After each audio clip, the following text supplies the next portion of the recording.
ನಮಸ್ಕಾರಗಳು.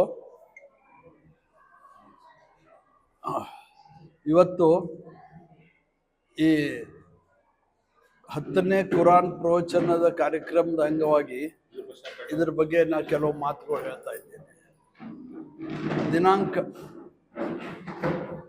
13 ಡಿಸೆಂಬರ್ 13, 14, 15 ಶನಿವಾರ, ರವಿವಾರ, ಸೋಮವಾರ ದಿವಸ ಪ್ರತಿ ವರ್ಷದಂತೆ ಈ ವರ್ಷವೂ ಕುರಾನ್ ಪ್ರವಚನವು ಬಸವ ಕಲ್ಯಾಣದ ಥೇರ್ ಮೈದಾನ ಹತ್ರ ಸಭಾಭವನದಲ್ಲಿ ಸಾಯಂಕಾಲ 6:30ರಿಂದ 8:30ವರೆಗೆ ನಡೀತಾ ಇದೆ.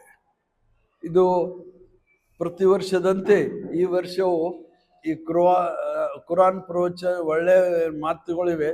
ಎಲ್ಲ ಧರ್ಮ ಜೊತೆ ಹೇಗೆ ಸಂಬಂಧ ಇಡಬೇಕು. ನಮ್ಮ ಮಂಗಳೂರಿನ ಖ್ಯಾತ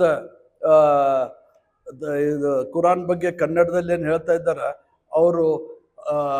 ಉತ್ತರ ಕರ್ನಾಟಕ ನ್ಯೂಸ್, ಇದು ಕನ್ನಡದ ಉಸಿರು.